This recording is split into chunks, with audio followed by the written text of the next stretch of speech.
Hello, wrestling fans, and this is Sal Rough Cuss Lasardo reporting in from Claremont, Florida.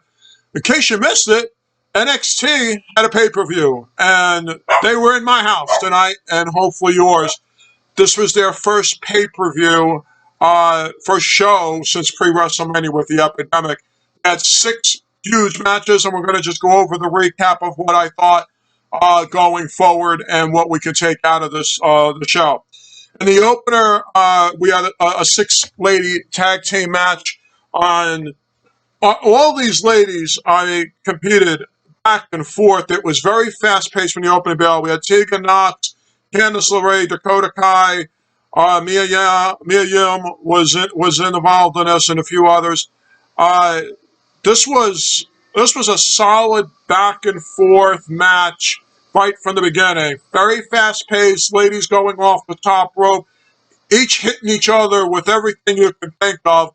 At one point, Mia and Candice disappeared from the thing. They went behind the house, and it was Tegan Knox basically left with Dakota Kai, and she was the one that got the pinfall with Dakota Kai. They're basically renewing their rivalry, continuing their rivalries. They're no longer on the same side. So it was a big win for the babyfaces and a solid opening match. I gave it 4.25 stars. It was just solid from start to finish. Mia Yim and Candice will continue their rivalry. We'll see with the other girls what they can do, what they're going to go. But again, everybody involved put on a really good, solid open. I was very, very impressed. I gave it a 4.25 star matchup for the opener. The second match was Finn Balor against Priest. Priest always comes out strong. He really does. And this was, I'm going to say, probably of the 6 matches tied for the best of the night. There is no quit whatsoever in Finn Balor. I mean, really, there is absolutely no quit in Finn Balor at all. Priest was just hitting everything from start to finish. A lot of near falls for the amount of time that they were given, and Balor just kept fighting back, and you know, we saw a devastating move off the second rope, and you said, well, that was it. And then Priest went off the staircase, and if Joey Styles was there, he probably would have said, oh my God. I mean, it really was an oh my God moment.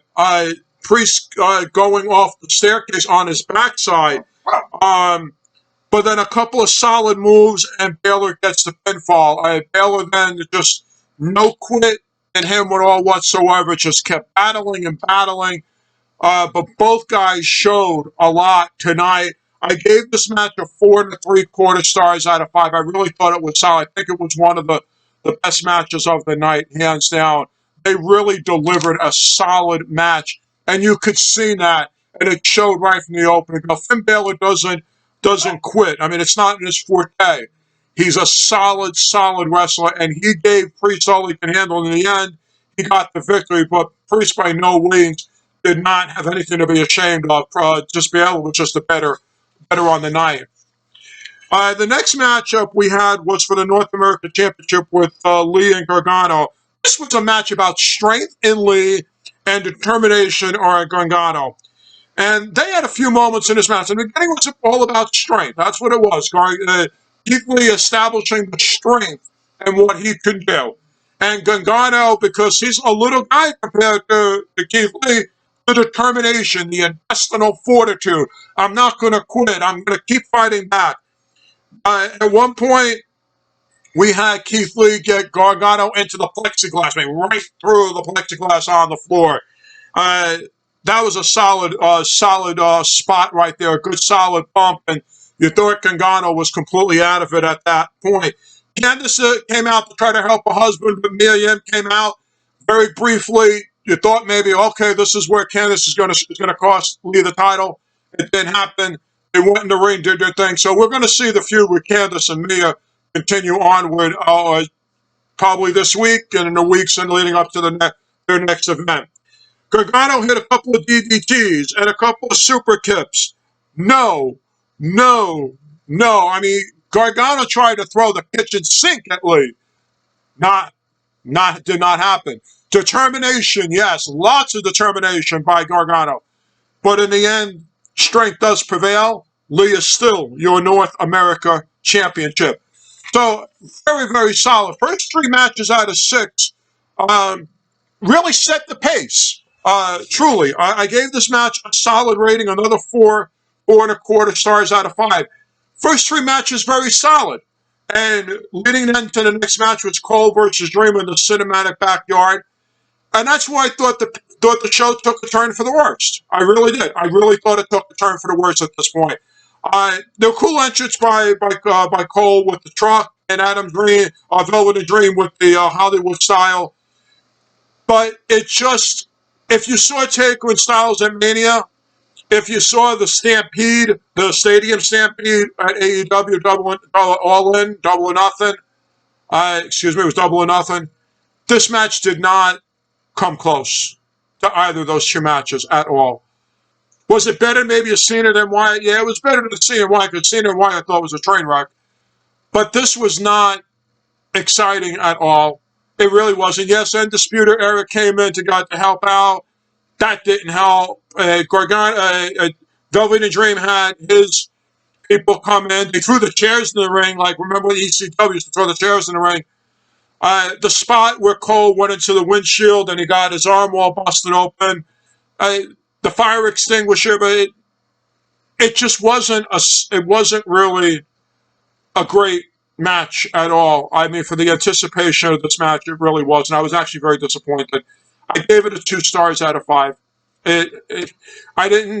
Originality, yeah, but overall execution, and I was disappointed. Cole did retain, but still just not exciting. I was not impressed at all. I was disappointed. It didn't live up to the Taker AJ match, and it definitely didn't live up to what AEW did in their Stadium Stampede. So disappointing. Yes, it could have been a lot better. If this was the best they could have done, they should have done it in the ring. But this was absolutely disappointing. So I gave it a 2 stars out of 5. Next off was Killian Cross against Ciampa. If you had not seen Killian Cross, he came from Impact. This guy is just a true badass, an insane monster. And Ciampa doesn't put on a bad match. And that's the whole thing. That's why I think it was going to work really well. I was really anticipating this. I predicted that this was going to be the best match on the card. And I was thoroughly disappointed. This was about basically Ciampa putting over Karrion Kross. I did not see, this felt like a squash match. How do you have a Ciampa basically come out as a squash match in this? I know you want to elevate Killian Kross and you don't want him to lose, but I mean, come on. Ciampa's been in wars since he's been in NXT. If you haven't seen his wars with Gargano and everybody else that he has fought, and he's a former champion, I mean, how do you just have a squash match like this? This was a travesty, a total travesty. I'm not taking away what you're trying to accomplish with Killian Kross, because he's just an insane, true, badass monster. But to make Ciampa as weak as they did in this match, I was totally disappointed. Absolutely, totally. How do you do that to Ciampa? You cannot do that after the guy has been in wars. You fed him to Killian and you put up nothing. There was not much of a fight. Nothing. I mean, it was total failure right from the opening bell. This was a squash match. I gave it a 2 stars. I honestly, it doesn't even deserve 2 stars. It's like a 1.5 maybe at best. It just was absolutely disappointing. So you had 2 matches with Cole and Dream and Karrion Kross that were, I mean, after being such a great hype and build to the show, the first 3 matches, we have 2 bad matches. That's what it was. Now we have the main event with the women, with Shiori Rhea against Charlotte. This actually made up for the last 2 matches. This was a solid triple threat match. Hands down, I think this stole the show. I'm going to say this stole the show along with Damian Priest and Finn Balor. I think these were the 2 best matches on the entire card, on the whole 6. If I had to say it, it was these girls, the triple threat, Priest and Finn Balor, and then Lee and Gargano were the 3 best out of the whole thing. These girls went out and gave it their all, completely right from the opening bell. There had to be a winner. It's a triple threat match. They hit each other with everything. You saw the rivalry intensity with Flair and Rhea. Yeah, Chiari, she wanted to get in there and get that title and do her thing, and she took some bumps. She went on top of the house. She got thrown through the window of the house by Charlotte. Then she climbed up and went off the top and landed on both of them. And Charlotte and Rhea are still trying to battle each other, and Chiari took some bumps. I mean, she took some sick bumps in this match. I got to give her credit. And then Charlotte tried to get to Rhea again. They just kept going after each other, and Charlotte had her in the figure four. And Chiari comes off and does this foot and nails Rhea. The figure four breaks. She rolls on top of Rhea. 1, 2, 3, boom. A good 20, about 20-something minutes they went. And yeah, it was solid match. I was really on the edge of my seat. I loved it. I loved it. I say it was the best match of the card. The women closed the show, and Chiari got the match. I didn't predict Chiari to win it in my predictions. I really thought Rhea was going to get it. So the question now is where do we go from here with the women? Well, Charlotte and Rhea are going to probably battle throughout the summer. Their feud is far from over. Chiari will likely face Rhea also. There will be another battle.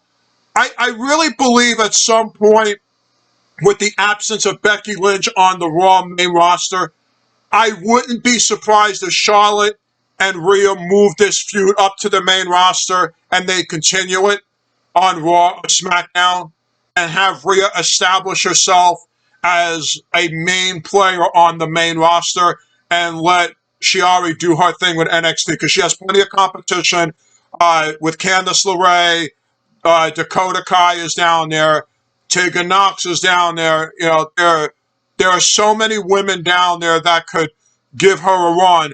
Maybe it's time now. Let Charlotte and Rhea feud and then bring Rhea up. And at some point, maybe Rhea could challenge Osaka for the belt or maybe challenge Bayley. There's possibilities now. Nobody looked weak in this main event. Nobody looked weak. None of the ladies looked weak. Charlotte. So she's never going to look weak. The question will be is then you want to get gold around Rhea's waist. She will get it. Trust me. She's going to get it. She is the future of the WWE. She is going to main event WrestleMania. She's going to close Manias. She closed this show tonight. She looked fabulous.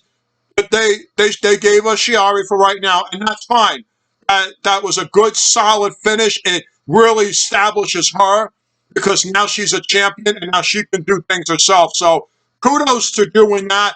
Let Rhea go on the chase. Let Rhea continue the battle with Charlotte. Let the chase begin. Rhea will have gold back around her waist before you know it. She is the star. She is the future of the women's division in the WWE, and she will be a force to be reckoned with on the main roster.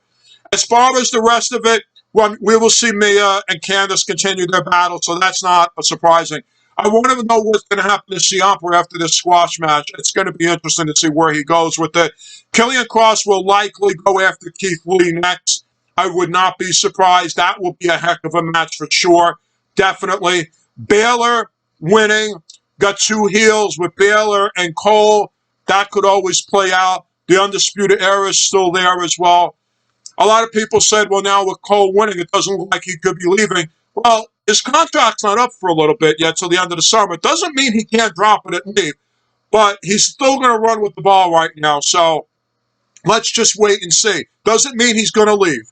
It doesn't mean that. It really doesn't. I mean, look, I always say, and a lot of wrestlers always say, and a lot of performers always say, and I hear the word is, if you put the comma in the right place, I ain't going anywhere. So, Adam Cole is a solid performer. He doesn't have to leave to go join another promotion. The WWE believes in him. They kept the title around him. At some point, I'd like to see what he's going to do in the main roster because eventually the well's got to dry out, and you want to see what he can do and keep fresh talent coming in. Overall, I gave the show, the two middle matches were bad. I give the show about a 3 3/4 stars. 3 3/4 stars because the Adam Cole Velvet Dream was really bad. Cross and Ciampa was really bad.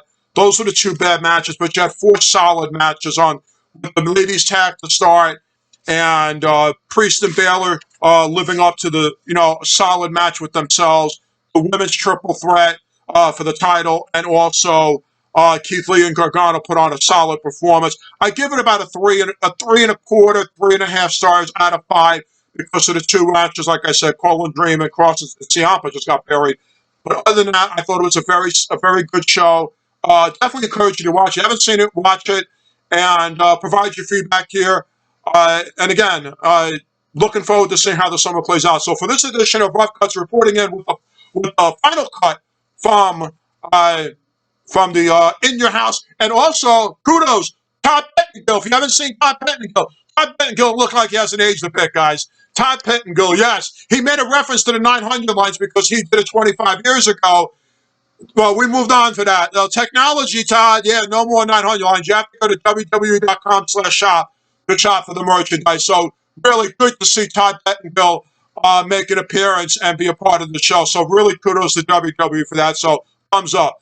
So again, this has been Sal Lasardo reporting in from Claremont, Florida. May all your matches be a main event. Again, these were my opinions only. They have nothing to do with OneWrestling.com or Bill Apter to WWE.